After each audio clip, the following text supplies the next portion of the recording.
Hey guys, Jason Guyman here with Christmas Light Community, and today I want to show you how to do a little troubleshooting.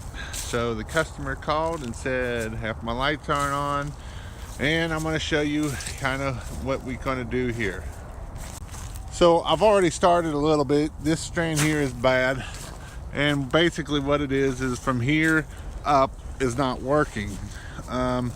So I got looking, and this strand here, I took the female out, or the male out, plugged it into another strand. That strand's not working. Those are really long strands. I hate them. Don't do them. They're like 75 feet long or something stupid. And then I worked it all the way back into here, and I did not do this. I wouldn't do this. I tell my guys not to do it, and they still do it. So we plugged those in. So now we got lights on some of the tree. And I went looking, and I found what looks to be right up there. Let's see if I can zoom in. Nope. Hey, can I get that pole? It is a light bulb that has been chewed on. Right here. So we're going to pull on it some more because it's already been broken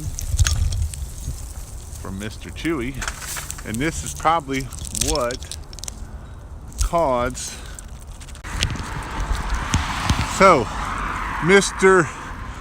Chewy has chewed on my wire right here, and now it is not working. So we may pull down some of these lights, but it might just be easier to string up a bunch more lights.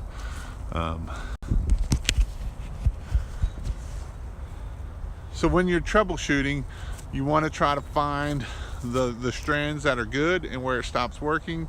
And even if it's in the middle of that strand, you may want to go to the other end of it and pull it and then replug those in, so that way you can actually see what is working and what is not. This is kind of the process of elimination. You're going to know where it's good, and start taking out what is bad there in the beginning, and work your way up till you find your problem.